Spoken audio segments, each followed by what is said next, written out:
హిందూ పురాణాలలో బ్రహ్మాండాన్ని కొన్ని లోకాలుగా విభజించారు. ఇవన్నీ విరాట్ పురుషుని శరీరంలోని అవయవాలుగా భావించారు. మహాభాగవతం 2వ స్కందంలో ఈ లోకాల గురించి వర్ణన ఉంది. మొత్తం 14 లోకాలని, వాటిలో ఊర్ధ్వలోకాలు అనగా భూమి నుంచి పైనున్నవి 7, అధోలోకాలు అనగా భూమి నుంచి కిందనున్నవి 7. ముందుగా ఊర్ధ్వలోకాలు చూద్దాం. అవి 7. 1 భూలోకం. ఇచ్చట స్వేదం అనగా చెమట నుంచి ఉద్భవించు పేళ్లు లేదా పేరులు, నల్లులు మొదలైనవి. ఉద్భిజాలు అనగా గుడ్డు నుంచి ఉద్భవించు పక్షులు, అలాగే జరాయుజాలు స్త్రీ పశువుల గర్భం నుంచి ఉద్భవించు మానవులు, పశువులు. నీటిలో నివసించే జలచరాలు మొదలైనవి ఉంటాయి. 2వది భువర్లోకము. భూలోకము పైన ఉంటుంది.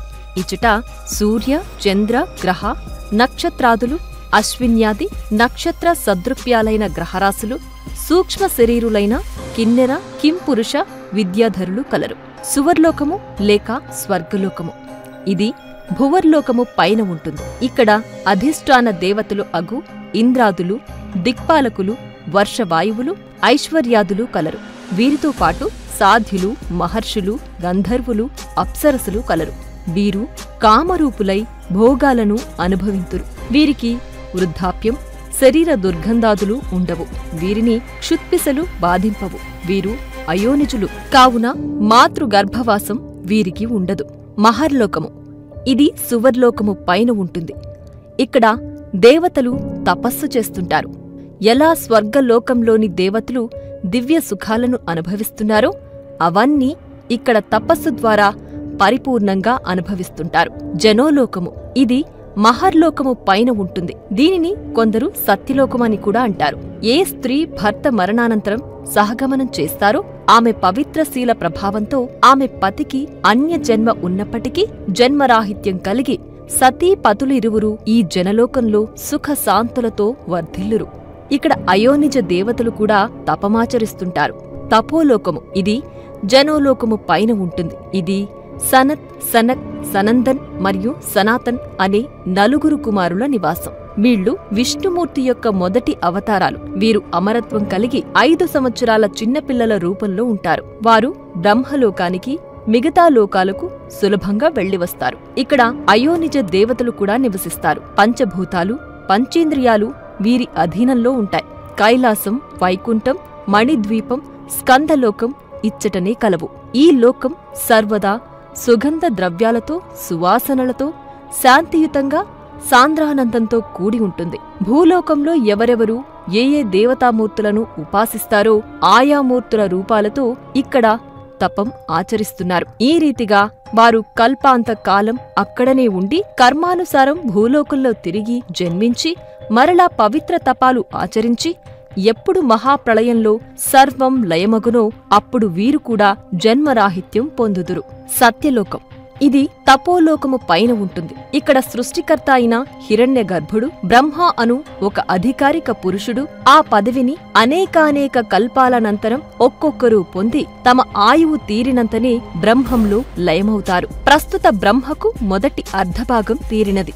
భావి బ్రహ్మ శ్రీ ఆంజనేయ స్వామి. ఈ లోకంలో కూడా అనేక ఉపాసనలు చేసినవారు, వేదాంత విచారకులు, భూలోకంలో ఆత్మజ్ఞానం పొందినవారు, అసంఖ్యాకులగు మహర్షులు వేదాంత విచారణలు కావిస్తుంటారు. ఇప్పుడు భూలోకానికి కింద ఉండే అధోః లోకాల గురించి తెలుసుకుందాం. అవి 7. ఇందులో మొదటిది అతలలోకం. ఇది భూలోకానికి క్రింద ఉంటుంది. మయుడి కుమారుడైన బలుడి వినోదస్థానం. వీరు సూక్ష్మ శరీరులు, భౌతిక సుఖలాలసులు కావున అధిక మద సంపన్నులుగా ఉంటారు.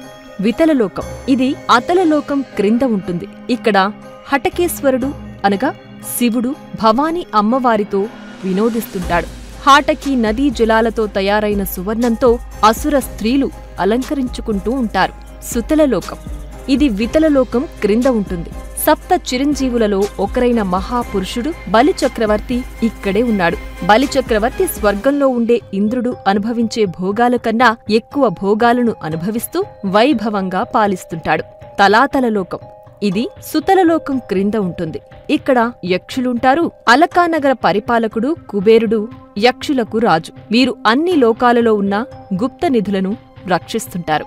మహాతల లోకం, ఇది తలాతల లోకం క్రింద ఉంటుంది. ఇక్కడ క్రతుపుత్రులైన వినత క్రతువులు, కాద్రవేయులు అను సర్పాలు సహస్రాది శిరస్సులతో కూడినవారై మహాబలవంతులై కామరూపధారులై తమ పత్నులతో కూడి ఉన్నారు.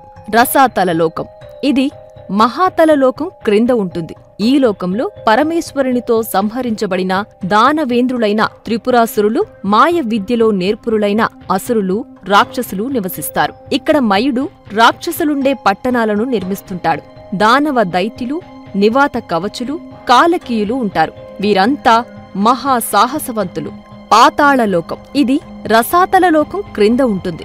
ఇక్కడ నాగలోకాధిపతి అయిన వాసుకి మొదలు శంఖుడు, కులికుడు, ధనుంజయుడు లాంటి మహానాగులన్నీ గొప్ప గొప్ప మణులతో ప్రకాశిస్తుంటాయి. ఆ పాతాళం అడుగునే ఆదిశేషుడుండేది. 30,000 యోజనాల కైవారంలో చుట్టుకుని ఉంటాడు. ఆదిశేషుడి పడగమీద ఈ భూమండలం అంతా ఒక ఆవగింజంత పరిమాణంలో ఉంటుంది. ప్రళయకాలంలో ఆ ఆదిశేషుడే ఏకాదశ రుద్రులను సృష్టించి సృష్టి అంతా లయమయ్యేలాగా చేస్తుంటాడు. ఈ 7 అధోలోకాలు ఒక్కొక్కటి 10,000 యోజనాల వెడల్పు, అంతే లోతు కలిగి ఉంటాయి. వీటిని బిలస్వర్గాలు అని కూడా అంటారు.